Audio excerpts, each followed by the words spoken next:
Continuamos conversando con Ismael Pérez Vigil, quien es el presidente de Conindustria. Le dejaba dos preguntas al momento de la pausa, o mejor dicho, una, los pecados en materia económica que ha cometido el gobierno y los del sector industrial y empresarial también, se pudiera ampliar la pregunta. ¿Cómo no? Vamos a comenzar por el sector empresarial e industrial, que como quiera que es mucho más numeroso y está mucho más atomizado, es más difícil globalizarlo, pero digamos que yo creo que uno de los errores de algunos miembros del sector empresarial es que les ha faltado audacia para invertir en determinadas áreas, han sido demasiado demasiado cautelosos para invertir en determinadas áreas y eso pues ha restringido la posibilidad del sector empresarial e industrial para generar riqueza y generar empleo en el país. Creo que en algunos casos o algunos sectores de los sectores industriales y empresariales les ha faltado también involucrarse más en algunos de los problemas del país y en las soluciones de algunos de esos problemas. Y sobre todo les ha faltado también coraje para exponer sus respuestas o para exponer cuáles son sus soluciones a determinados problemas del país, que uno que vive inmerso en esa actividad permanentemente sabe que existen propuestas, que existen proposiciones que podrían ser importantes para el país y ha faltado un poco de ese coraje para involucrarse más en algunos de los problemas sociales en el país. Y por supuesto también sabemos que algunos sectores pues han abusado de su capacidad y de su posibilidad para tener acceso a los mercados y han abusado de precios o han abusado de no han asumido responsablemente ese tipo de capacidad. ¿El sector empresarial tiene alguna responsabilidad en el tema del contrabando, tal y como el gobierno lo ha denunciado? Yo creo que el tema del contrabando, de la forma en que se está dando, es una actividad que se deriva del diferencial tan grande de precios que existe entre los productos que se comercian en el mercado interno y los que se comercian en el mercado internacional. Como vemos, por ejemplo, el comercio informal en Venezuela es lo mismo. Es decir, si tú puedes comprar un kilo de harina precocida en 7, 8, 10 bolívares en un automercado y puedes comprarlo en ciertas cantidades y luego puedes revenderlo a 120, 130 y se produce un diferencial de 1000 y pico %, es evidente que eso va a crear la distorsión y la tentación de llevarlo y desviarlo hacia ese comercio informal. Es decir, eso no hay ninguna duda, pues, ¿no? Entonces, pero yo creo que eso no es una actividad empresarial. La actividad empresarial consiste en vender lo más que se pueda en todo momento, por los canales y las formas y las vías regulares. No creo que tenga mucho que ver. Yo atribuyo más el tema del contrabando de extracción que se pueda estar dando en los lugares fronterizos más a esa distorsión de precios que las otras cosas. Claro, volvamos al tema de los pecados, ¿no? Y en cuanto al tema del gobierno, a la responsabilidad que pueda tener el gobierno, o a los pecados, mejor dicho, bueno, el gobierno... ya cuando te asomaba lo que serían mis soluciones o las soluciones en el sector privado para algunos de los problemas, de alguna forma allí se estaban asomando también los problemas. Yo creo que un error que el gobierno ha cometido es la cantidad de restricciones y de trabas y de problemas que ha puesto al sector empresarial para producir. Yo creo que eso ha sido un error que lo estamos viendo en desaparición de industria y desaparición de producción. Creo que otro error importante del gobierno ha sido mantener el sistema de control de cambios durante tanto tiempo.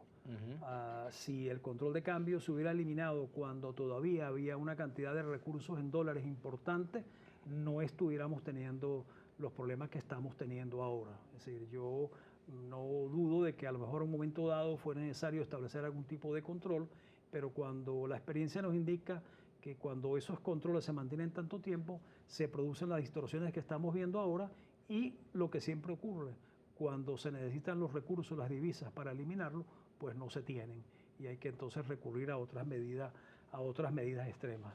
Creo que otro de los pecados del gobierno han sido las políticas de expropiaciones, que no solamente han desestimulado la inversión privada, sino que estamos viendo los resultados. El gobierno hoy es monopolio en el acero y no hay cabillas. El gobierno es monopolio en cemento y no hay cemento.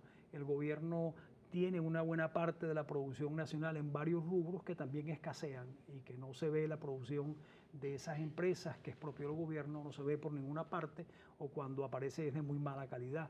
Entonces yo creo que esos son errores que el gobierno ha cometido por extralimitarse en lo que son las funciones del gobierno en regir la economía. Aquí hay algunos comentarios en el Twitter. Irving Gandica dice, el sistema biométrico no funciona si no controla la compra diaria de las mismas personas. José Corrales dice, espero mencione mis tweets, nunca lo haces. Javier José Lozada, Vladimir, ¿vas a seguir con el trapo rojo del captahuella? Pregunta por la inflación de los últimos 2 meses. ¿Cómo se ha comportado la inflación en este campo? Aquí dice el señor Ángel Ernesto. Señor Ismael, estoy de acuerdo con que el gobierno trabaje conjuntamente con los empresarios. Carlos Luis dice, hay que ser bien iluso para esperar de Maduro que haga algo positivo por el país, no va a servir de nada. Miguel Pino, el verdadero sacudón es el que se le da al bolsillo del venezolano. Jesús Eduardo Jaime, el gran problema de la economía es que Fedecámara, Fedeindustria, Consecomercio se preocupan por importar sin tomar en cuenta al pueblo. Y aquí dice Wilman Bonilla, si el presidente Maduro no hace un buen sacudón de fondo, que saque ese poco de ministros ineptos, es la única forma de que mejore. Entre algunos otros comentarios, ¿no? Sí, bueno, yo creo que en efecto todos estamos esperando que el gobierno tome medidas desde hace varios meses que están ofrecidas desde los inicios de año, que se comenzaron a hacer, se comenzó a hacer mucho más patente la crisis por la que estamos atravesando y desde el mes de abril que comenzaron los procesos aquellos abortados de diálogo con el sector empresarial, estamos esperando que se tomen algunas medidas que no se han tomado. Yo, bueno, como lo dije antes, yo creo que los sistemas biométricos o captahuellas no sirven para controlar la actividad económica en un país tan complejo como lo es Venezuela. Imagínate si el CNE con unas 20.000 máquinas tuvo más de 1 millón de fallas en reconocer huellas para la votación, imagínense con las 300.000 y tantas máquinas que se necesitan para abarcar todo el comercio. Con respecto a la importación, sí, en efecto, Fedecámaras, Consecomercio, Conindustria o las empresas importan, pero también el gobierno. El gobierno hoy en día importa más del 40% de las importaciones del país, o sea que no es solamente la empresa privada, todo el país se ha convertido en un gran importador porque le hemos dado la espalda a la producción nacional. Aquí dice Vladimir Maldonado, mire amigo Pérez, ya ustedes están especulando al pueblo y todavía quieren que liberen los precios, qué riñones, dice. Wilma Morillo dice, en este país petrolero que no se consiga aceite para carros es el colmo y si cuando lo consigue te lo quieren vender a 490 y dice que la inflación nos está comiendo vivos. Julio Coquis, invite a su programa Voceros Indígenas para dar la oportunidad, vamos a hacerlo. Carlos Márquez, ¿por qué no se ha publicado todavía el índice inflacionario que corresponde a los meses de junio, julio y agosto? Aquí dice Omar José Espitia, felicito a tu invitado por tener el mismo pensamiento sobre el cambio del gabinete económico, sobre todo a Rafael Ramírez. Bueno, dice aquí Omar José Espitia. Enrique Márquez, el cambio importante no es de personas, sino de proyecto populista a productivo. Si él responde a tanta inflación, ¿cuándo van a aparecer los carros? ¿Cuándo regular verdaderamente los precios? Miguel Pino, otra vez, ¿no? Juan Andrés Mancera, ¿será que tu invitado, oye, es una pregunta interesante aquí, todas, pero esta es muy interesante. ¿Será que tu invitado piensa que el presidente Maduro se volvió antichavista para dictar esa cantidad de medidas? Bueno, yo espero no que se haya vuelto antichavista, que se haya vuelto pro-venezolano, pro la Venezuela que necesita que se tomen medidas para reducir los índices de pobreza, para generar más empleo. Y yo creo que esas medidas ya hemos visto en estos 15 años que con controles y regulaciones no se generan más empleo, no se disminuye la pobreza y no aumenta la riqueza del país. Por lo tanto, yo creo que hay que comenzar a ensayar con otras cosas. Jesús Eduardo Jaime, los grandes empresarios prefieren importar sus producciones dejando afectado al pueblo. Solo les importa el dinero fácil. Bueno, Pedro Rodríguez, dígale al ciudadano si esto va a dar pie con bola o va a empeorar. Ya va para el año y no se hace nada. Y aquí dice Ángel Ernesto, mira, el gobierno tiene que darle prioridad a los empresarios y dejarlos trabajar. Águila no caza mosca dice, es entrevistado más capitalista y se muere. Bueno, yo creo que estamos en un sistema capitalista, no se trata de poner calificativos o epítetos, sino se trata de hacer lo que cada quien considere que es más conveniente para el país.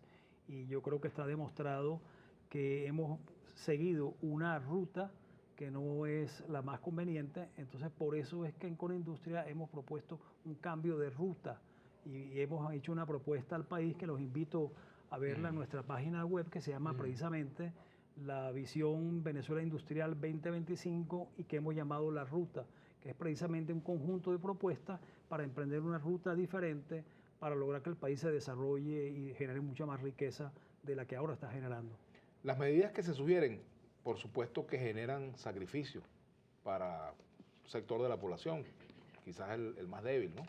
O los sectores que dependen de un ingreso salarial.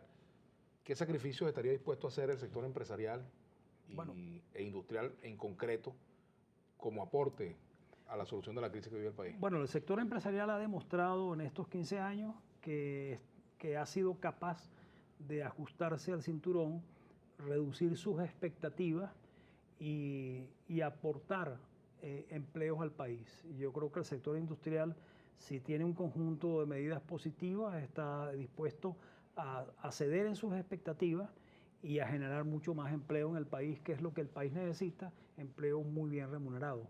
Bueno, muchas gracias, Ismael Perevil, presidente ejecutivo de Conindustria, y le agradecemos que haya venido al programa.